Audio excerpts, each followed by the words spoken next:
సహస్ర తల్లిదండ్రులను పరామర్శించిన SC ST commission chairman Bakki Venkataiah. ఈ సందర్భంగా ఆయన మీడియాతో మాట్లాడుతూ వారి కుటుంబానికి నా ప్రగాఢ సానుభూతిని తెలియజేస్తున్నానని, ఈ కుటుంబానికి జరిగిన అన్యాయం ఇంకా వేరే కుటుంబానికి జరగకూడదని, పట్టపగలు పిల్లల్ని ఇంట్లో వదిలి వెళ్లడానికి భయమేస్తుందని, నగర నడిబొడ్డున ఈ ఘోరం జరగడం చాలా బాధాకరమని, సహస్రపైనే ఒక చట్టం తేవాలని తెలిపారు.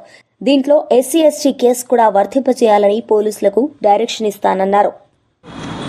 చాలా బాధాకరం, చాలా దారుణం. వాళ్ళ కుటుంబానికి నేను ప్రగాఢమైన సానుభూతి తెలియజేస్తూ ఉన్నా.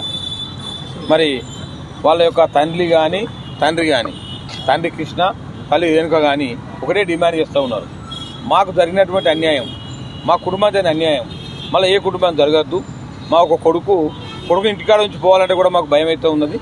మరి పట్టపగలు మరి నడి సెంటర్ సిటీలో ఇది జరగడం చాలా ఘోరం.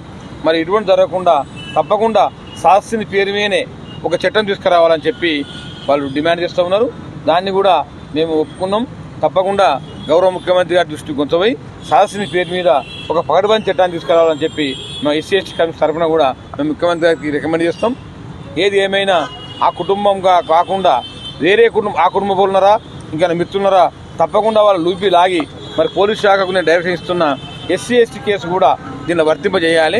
ఆ కుటుంబంలో కాకుండా ఎవరో బంధుమిత్రులు ఎవరున్నారో అందరినీ కూడా జైలుకు పంపాలి.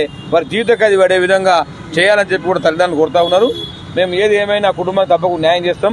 ఆ కుటుంబానికి ఒక 2 BHK ఇల్లు తప్పకుండా ఇప్పిస్తాం. ఎస్సీ ఎస్టీ కేసుల బెనిఫిట్స్ అని కూడా వాళ్ళకి వర్తింపజేస్తాం. తర్వాత స్పెషల్గా కుటుంబానికి ఒక ఎక్స్కేసీ కూడా మరి గౌరవ ముఖ్యమంత్రి గారికి ఎస్సీ ఎస్టీ కమిషన్ తరఫున రికమెండ్ చేసి ప్రత్యేకమైన ఎక్స్కేసీ కూడా ఇప్పిస్తాం. వాళ్ళు చాలా గరీబ్ వాళ్ళు, ఒక చిన్నపాటి ఉద్యోగం చేసుకుంటారు కనుక ఆ కుటుంబానికి తప్పకుండా 100% న్యాయం చేస్తామని చెప్పి ఎస్సీ ఎస్టీ కమిషన్ చైర్మన్గా వాళ్ళకు తప్పకుండా న్యాయం చేస్తామని చెప్పి కూడా మరి నేను ఈ సందర్భంగా తెలియజేస్తా ఉన్నాను.